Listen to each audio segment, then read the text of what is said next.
Well, hello guys, and welcome back to another Falcon and Winter Soldier review.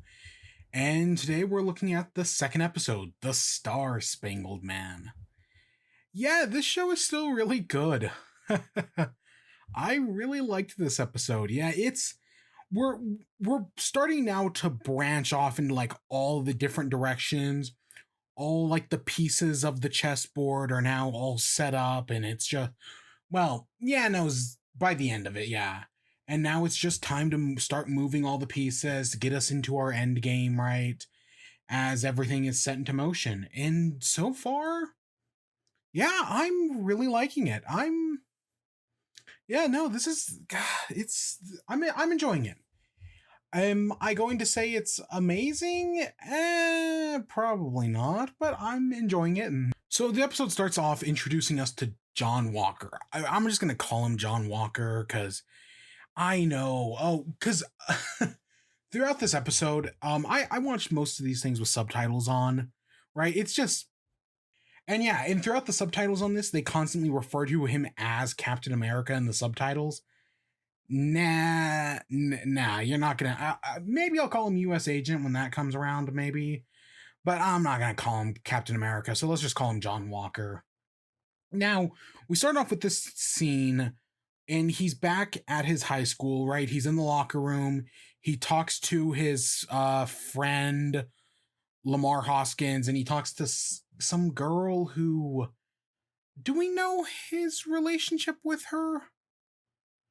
I don't think we find out what it is. Like, I don't know if she's the principal, a girlfriend.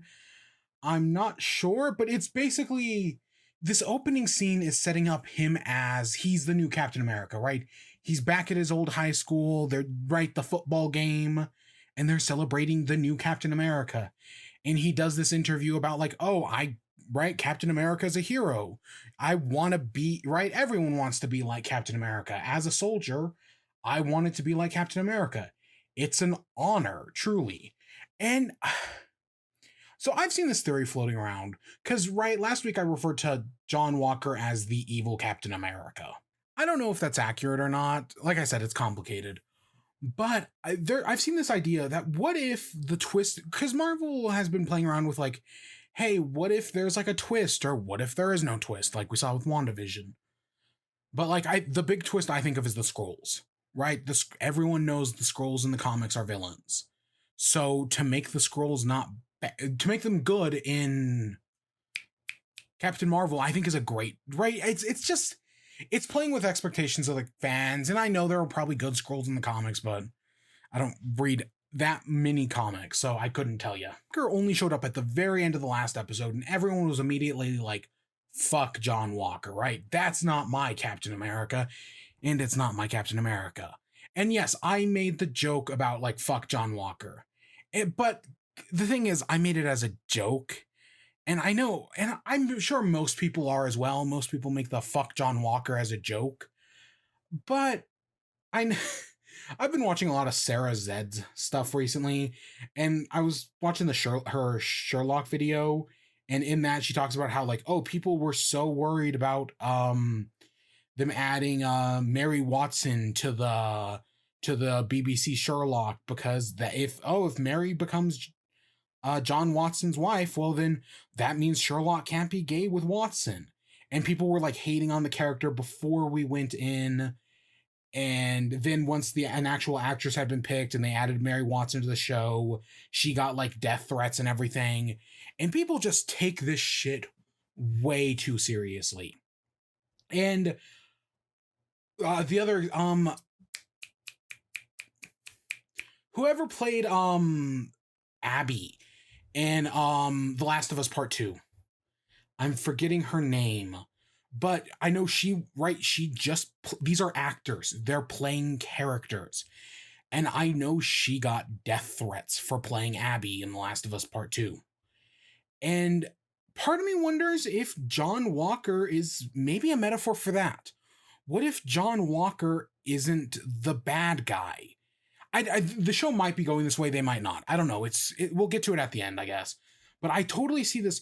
What if John Walker is like a metaphor for just actors and like actors like an actor coming back in playing an established character, but it's a new actor, right? Like the example I can think of is the Powerpuff Girls reboot. The three actresses are still around, right? They still do stuff all the time, but when they rebooted the show, they got three new voice actresses. And I'm sure some people had a problem with that. And I'm knowing the internet, they probably got death threats. But they're just actresses. They probably grew up with the show. They were super excited to be playing these characters they've loved. And people just fucking hate on new actors giving their takes on established characters. And if the take's bad, that's one thing, but nothing should ever lead to death threats. They're just people. They're just actors. And part of me wonders if I think that would be an interesting direction to go with John Walker. Because he seems to be he loved Captain America, and he's aware it's big shoes to fill. He wants to be the next Captain America. He sees it as an honor, but he's not trying to be Steve Rogers. He's trying to be himself, and he's trying to be a good Captain America. So I think that's an interesting direction they can go with the character. Because definitely as the audience, it's already proven the point, right? We already hate him because, he's not Steve Rogers. But this episode does a good job at making him... I guess I sympathize with him. Like, I understand his position of having to fill the boots of Captain America. But he's a soldier, and he's an accomplished one. They do point out that, like, oh, he's got all these accomplishments, so he's definitely qualified, I guess. And Wyatt Russell does a great job playing John Walker, right? I should say that as well. He's Kurt Russell's son, which once you hear that, you can't unsee it. But he does a good job playing the character. I believe it. And yeah, definitely, like, at the end of the last episode, I was like, fuck John Walker, right? That's not my Captain America. And it's still not, because Sam, yeah, totally. But as, like, if this goes in, like, oh, John Walker is a good person. Maybe he's got, like, an anger issue, but he's a good person at the end of the day. He wants to be a hero. Sam gets the shield. He becomes Captain America. But, like, Walker still stays around as, like, U.S. agent. Maybe he's more government controlled than Sam, obviously. But they, like, try to make him like a hero. I think that would be a very interesting take. And I'm all for it. Of course, he still says some stuff that, like, you're not supposed to entirely trust him. And we'll get back to two of those later. But in this opening scene, at one point, he's like, oh yeah, I felt like I knew Captain America. He was like a brother. Yeah, nah. Nope, that ain't doing it. Sorry, folks. So again, this is totally a direction they could go, and I kind of see some elements of it there. But if they want to go the other direction, the direction they normally go with John Walker, I also totally see the evidence for that. But yeah, so from there, Sam and Bucky finally meet up. And of course, Bucky is where we are as the audience, where it's like, hey, why didn't Sam become the new Captain America? You should have become the new Captain America. And Bucky's like, oh, I don't have time for that. We've got new missions. We got to fight the Flag Smashers, which are also the second episode makes everything very gray, I should say, right? Because right now, hey, Flag Smashers are the villains. They want to bring things back to before the blip. Oh, John Walker. Oh, he's not my Captain America. But the second episode makes everything a lot more gray. And I think that's a really good thing. It brings up the idea that there are three types of threats: androids, aliens, and wizards. And it's, oh, is Doctor Strange a wizard? No, he's a sorcerer because he's the Sorcerer Supreme. But a sorcerer is just a wizard without a hat. If I remember, Doctor Strange is a wizard, right? Because if I remember the difference, and God, I've never played D&D, so I couldn't tell you. But if I remember a crap guide to D&D, a sorcerer is someone who has, like, innate magic powers, like it's genetic, whereas a wizard gets their powers through book learning, right? Through book smarts. And Strange gets his powers through book smarts, right? I mean, yes, it is kind of hinted at that, yeah, he has this innate natural talent that he was always destined to be the Sorcerer Supreme. But he also does most of his learning through book smarts.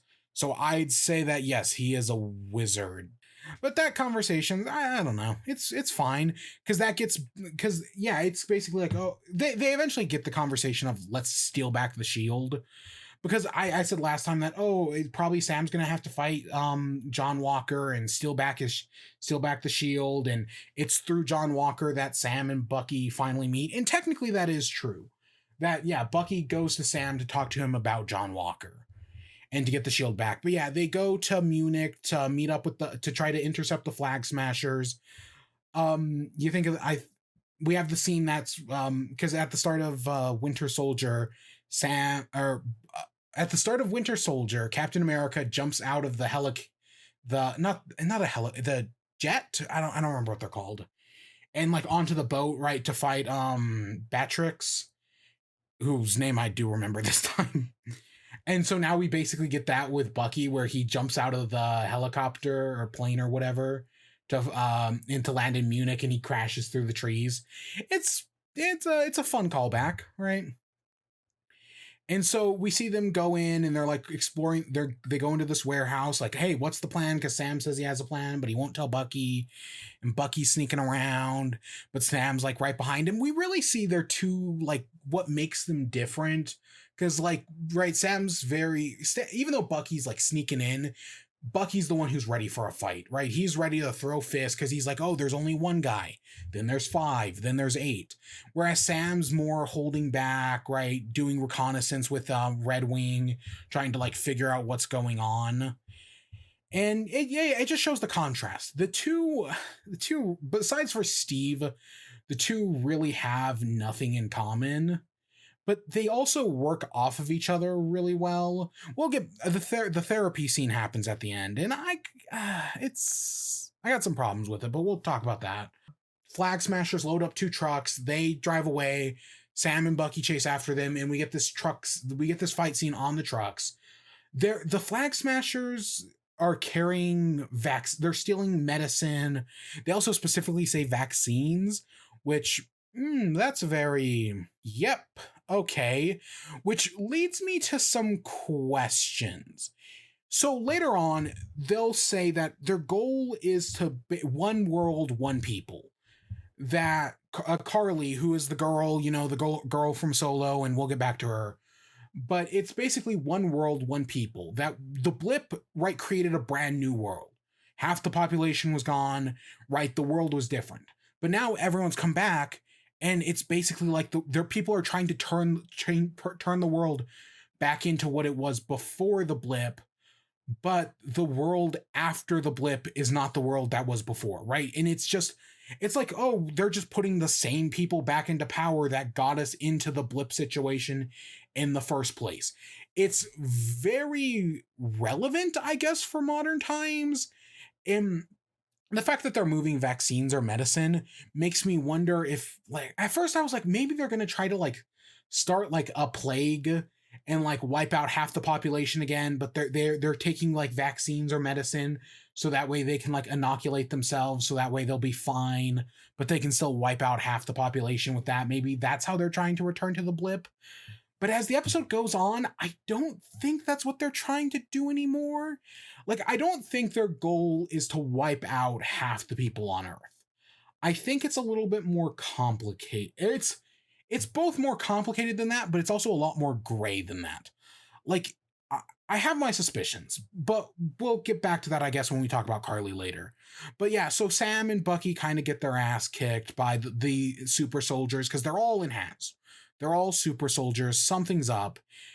And then Walker comes in. Walker and Lamar Hoskins, who goes by, oh God, I wrote it down somewhere. It's Battlestar. There we go. They come in and they help out. And yeah, again, Walker, it's kind of Captain America. He's good with the shield. At one point, Battlestar gets knocked off the things, and his first, John Walker's first move is to save him, right? And I think the fight scene's pretty good. It's nothing amazing. It does do a good. There's one scene where they're coming. It's like, God, I'm thinking of the fuck. What's that game? Not Fight Club. not gang beasts with the stage on the trains, and there's like billboard there's what are not billboards, the overhead things that give you directions. I'm spacing on the name right now, and like Sam jumps over one and the guy just barrels through it. That's pretty cool. And also the fight banter is a lot, but like the fight banter in the last episode's fight was, I think part of what makes the MCU good is that it has fun with its fight banter, right? Like that's one of the great things is because, right, I know they make the joke in Civil War about how, oh, Peter Parker talks too much in a fight, right? Sam even says it to him.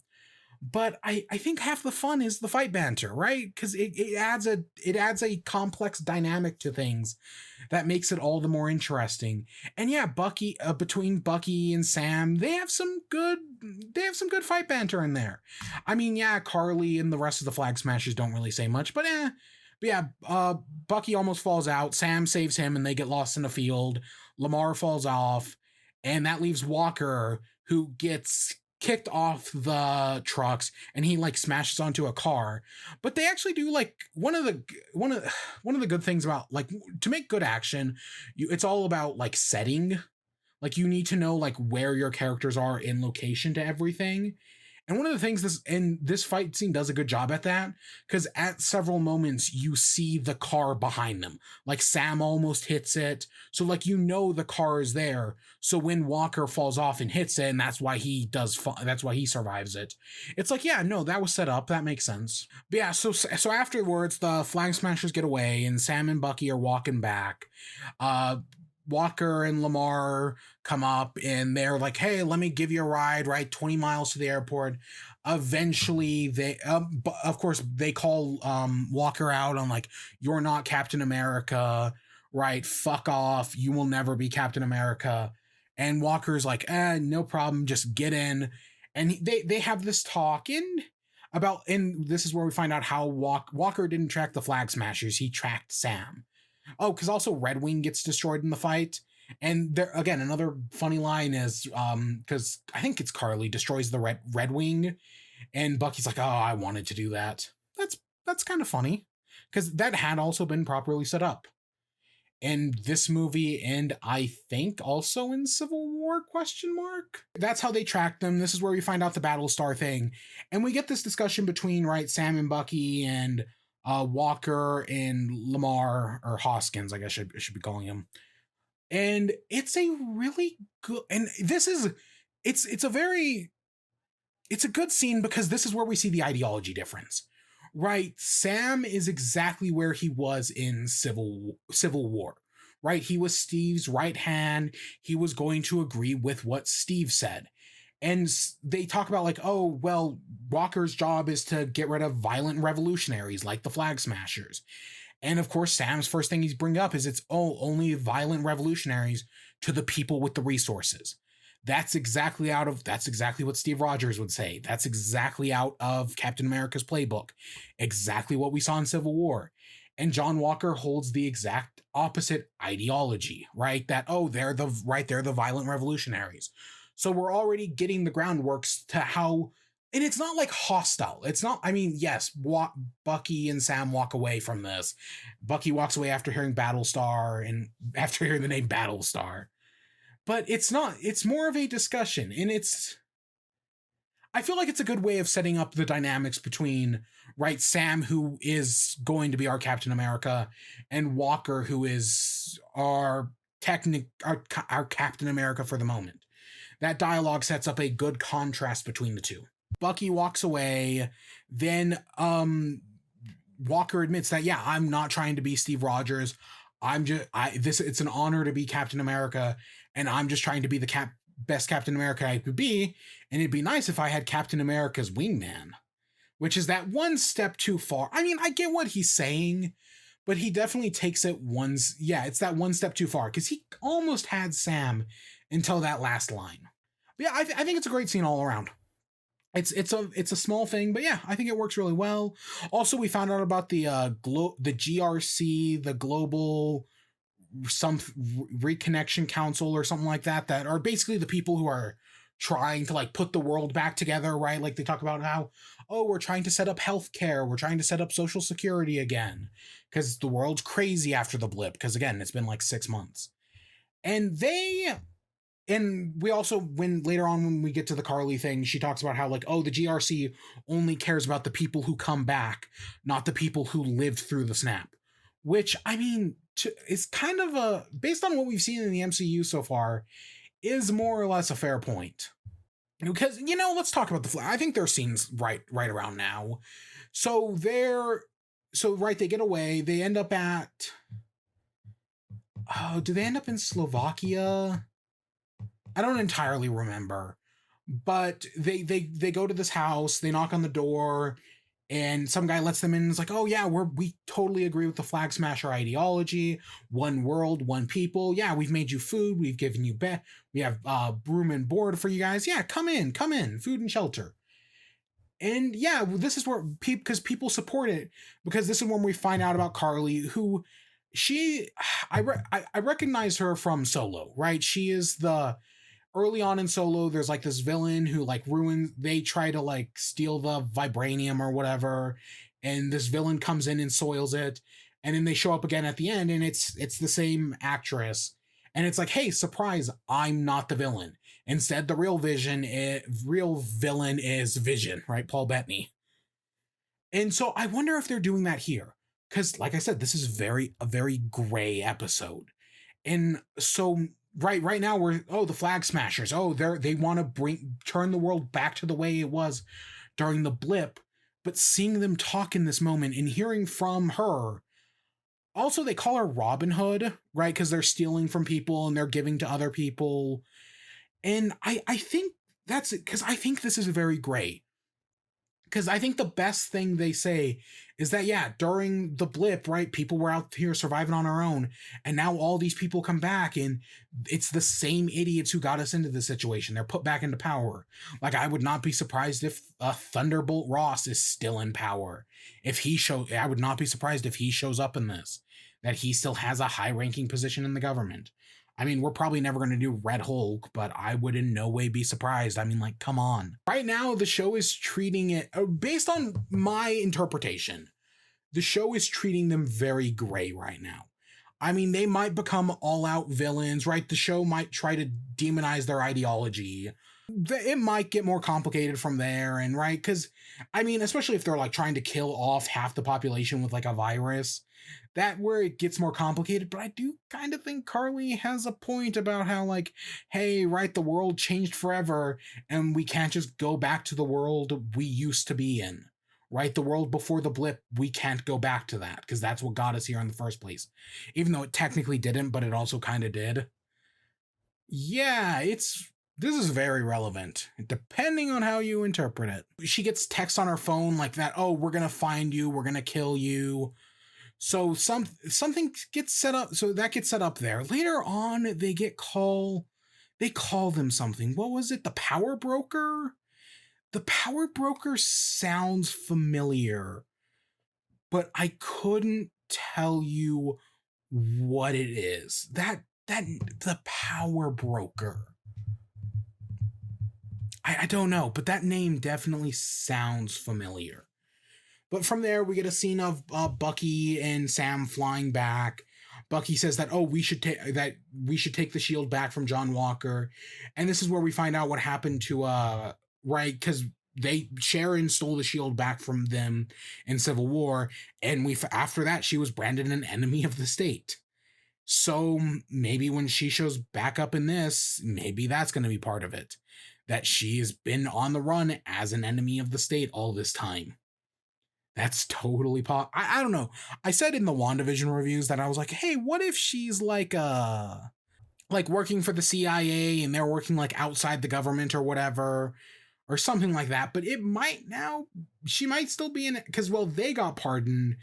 I don't think they ever say that she did. So she might not be pardoned, and she might be in just as much trouble as they are. And maybe that's why she's doing all this. Bucky says that, oh, there's someone they need to meet.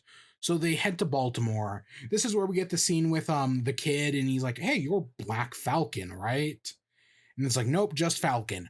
I'm assuming this is to like address the whole thing that where like people call Sam Black Captain America in the same way like we call Jane Foster female Thor.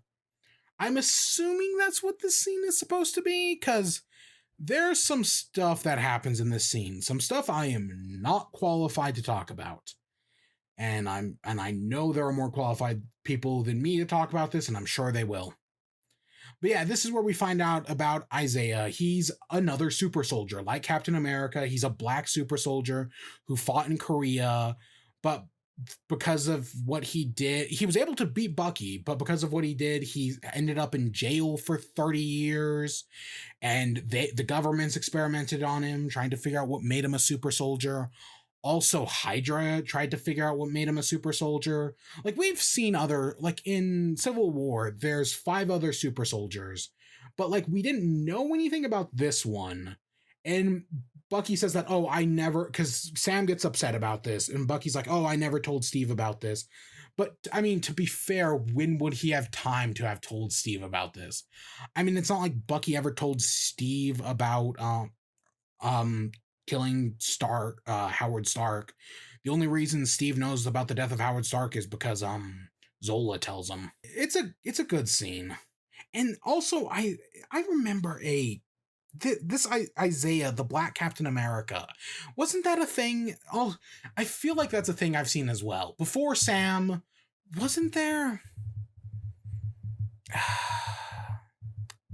I don't know my comics enough. But yeah, so right, Bucky and Sam are outside. They get in an argument about like, oh, why didn't you ever tell anybody? And then the cops show up, and of course they don't ask Bucky anything, but they ask Sam for identification. And yep, racial profiling. All cops are bastards. I've been rewatching Static Shock recently because it's on HBO Max, and I've just been like, oh yeah, I love this show, man. I'm gonna rewatch it. And I just watched the racial profiling one last night, where Virgil runs from the cops. So yeah. But what happens is they arrest Bucky because he went with Sam to go to Munich. He missed his court mandated therapy. So he gets arrested. At the police station later, the therapist shows up. We found that, right, because we know the therapist is ex-military. We find out she used to work with John Walker. And John Walker basically bails Bucky out, but also sets it up so that he doesn't have to do therapy in the future. Because John Walker really wants to work with Sam and Bucky, right? Like he wants the 4 of them to form a team, and he wants Bucky to be on his team. So he basically bails Bucky out and is like, oh yeah, in future, this will be your last therapy session. So the therapist takes them into the police station and is like, couples therapy right now. Sam, you gotta come along. You know, in the trailers, this scene seemed kind of funny, right? Because it's like couples therapy. And like, yeah, the little staring contest thing is cute, I guess. But actually, like in the show, I don't care for most of this scene. The one line with Bucky is really good. Because right, we've already seen throughout this entire episode that Sam and Bucky hate each other. Their one connection is Steve, right? We've seen them clashing heads. And the start of the therapy session with like the miracle question is just them reconfirming that yeah, they hate each other. And the whole setup of like, oh, hey Sam, just come with me, right? I'm forcing you to do couples therapy with Bucky. Come on. It's kind of forced. I'll be honest, I don't know. But we get the one good line about how, right, Bucky's like, hey, you shouldn't have given up the shield. Maybe Captain America was wrong about you, and if he was wrong about you, then maybe he was wrong about me. That moment hits home. I think that's really well done. But the rest of it, I don't know. It seemed the idea of Bucky and Sam going to couples therapy seemed kind of funny, and there's like one moment, but like other than that, it's just I don't really care for it. But yeah, the one thing Bucky says where like we get to the root of him, that's good. But everything else, leave it or take it, you know. So outside they go and they talk to Walker, and yeah, Bucky and Sam may hate each other, But at the end of the day, they hate Walker more. So they refuse to work with Walker, right? That, oh, because Walker's like, oh, we know where Carly and the rest of the Flag Smashers might be.